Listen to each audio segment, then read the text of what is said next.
7872 سال پہلے وید ویاس جی نے جو بھوشیہ پران لکھا اس کا یہ شلوک اٹھائیے جس کے اندر صاف طور پر کلیئر کیا گیا ہے کہ شودرو برہمن تامتی، کوئی بھی آدمی پرماتما کے سر سے پیدا نہیں ہوتا ہے.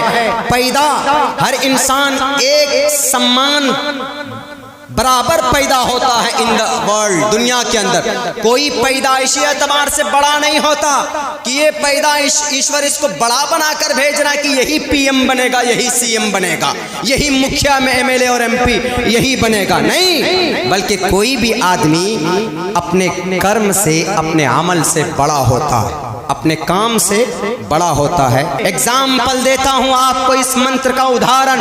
ہندوستان کی تقدیر لکھنے والا، ہندوستان کے سمویدھان کو لکھنے والا کون؟ تاریخ معلوم ہونا چاہیے ہندوستان کے لوگوں. میرے نوجوان ساتھیوں، آپ سے بھی گزارش ہے جتنا وقت آپ سوشل میڈیا پر ایکٹیو ہوتے ہیں، جتنی دیر میں آپ سلمان خان صاحب کی کوئی پکچر ریلیز ہوتی ہے تو 2 بجے رات پر آپ اس کو ڈاؤن لوڈ کرتے ہیں کہ 12 بجے رات کو ذرا نیٹ ورک فری رہے گا، ہم اس ٹریلر کو سیو کرتے ہیں اور اس کو آف لائن کر کے دیکھیں گے. یہ غلط ہے. تاریخ کے اوپر بھی آپ کی نظر ہونی چاہیے، تاریخ کے اوپر بھی آپ کی گہری نظر ہونی چاہیے. ہندوستان کا ودھاتا کون؟ ہندوستان کی تقدیر اور سمویدھان کو کس نے لکھا؟ اس منتر کے آدھار پر اس کو تو ناپاک ہونا چاہیے. ارے ڈاکٹر بھیم راؤ امبیڈکر جو کہ دلت تھے، جو کہ شودر تھے، اگر تمہاری بات مانے تو ان کے ہاتھوں سے لکھی ہوئی چیز ناپاک اینڈ ریجیکٹیبل. لیکن نہیں، یہ ڈاکٹر بھیم راؤ امبیڈکر نے 3 سال میں ہندوستان کا سمویدھان لکھا. پوری دنیا کے بڑے بڑے ممالک کا سفر کر کے انہوں نے چن کر جو اچھی چیزیں تھی، جو اچھے ایکٹ تھے، وہ ہندوستان کے سمویدھان کے اندر داخل کیا تاکہ ہندوستان کے اندر سب پیار و محبت سے زندگی گزار سکیں.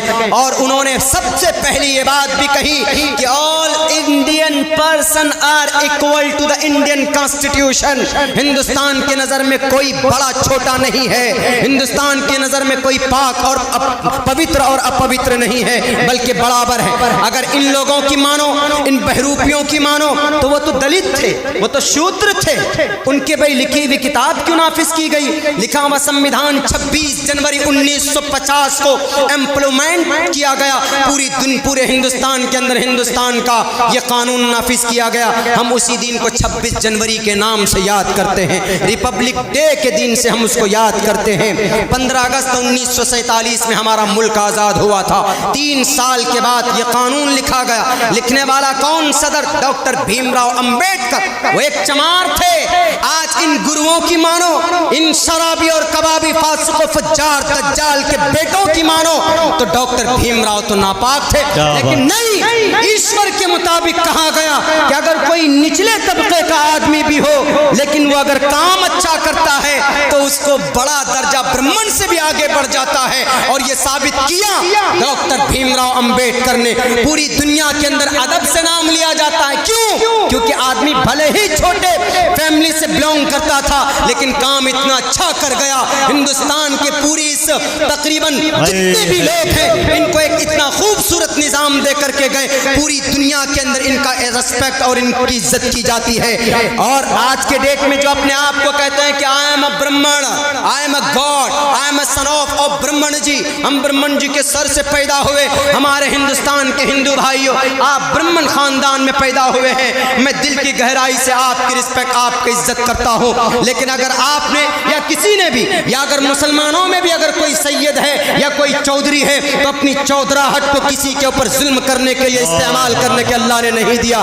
اگر آپ برہمن ہیں تو اچھی بات ہے، لیکن اگر اس برہمن کو آپ نے گائے کے نام پر لوگوں کو مارنے کے لیے اگر استعمال کیا، اگر آپ نے اپنے اس عہدے کا استعمال مندر مسجد کے نام پر لڑانے کے لیے کیا، اگر آپ نے اپنے اس عہدے کا استعمال کہیں ابھی گڑگاؤں کے اندر ابھی ایک گھرانے کو 10 لوگوں کی ایسی بے رحمی کے ساتھ پٹائی کی گئی، جب پیٹنے کے لیے وہ بے لگام گھوڑے آئے تھے،